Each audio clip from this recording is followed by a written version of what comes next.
હોળીનો તહેવાર આવી રહ્યો છે।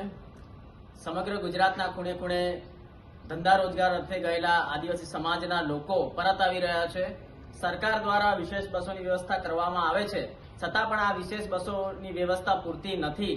એટલે આજરોજ જનતા ટાઈગર સેનાના નેતૃત્વમાં જિલ્લા કલેક્ટરશ્રીને એક આવેદનપત્ર આપીને અમે રજૂઆત કરી છે કે સમગ્ર દાહોદ જિલ્લાના દાહોદ, ઝાલોદ, ફતેપુરા, સંજેલી, ગરબાડા અને લીમખેડા આ તમામ બસ ડેપો ઉપર અમદાવાદ, વડોદરા, સુરત, રાજકોટ, જામનગર, ભાવનગર તરફથી આવતી વધારાની વિશેષ બસો 5 દિવસ માટે મૂકવામાં આવે અને આ તમામ બસ સ્ટેન્ડની ઉપર ચોખ્ખું પીવાના પાણીની વ્યવસ્થા કરવામાં આવે અને ખૂબ જ ગરમીનો સમય છે એટલે તડકાથી બચવા માટે છાયડાના ભાગરૂપે મંડપની પણ વ્યવસ્થા કરવામાં આવે એવી આજરોજ અમે જનતા ટાઈગર સેનાના પ્રદેશ પ્રમુખશ્રીના નેતૃત્વમાં જિલ્લા કલેક્ટરશ્રીને એક આવેદનપત્ર આપીને રજૂઆત કરી છે।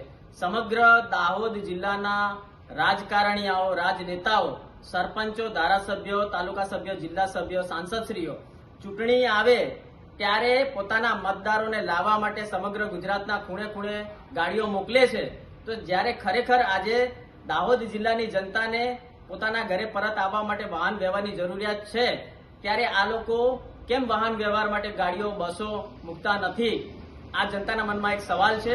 એટલે જનતા હવે જાગૃત થઈ છે અને આ ફક્ત મતનું રાજકારણ કરતા રાજકારણીઓને ઓળખી ગઈ છે અને આજે અમે આ વિશેષ રજૂઆત કરીને આવનારા 5 દિવસ માટે વિશેષ બસ વ્યવસ્થાની માંગણી કરી છે।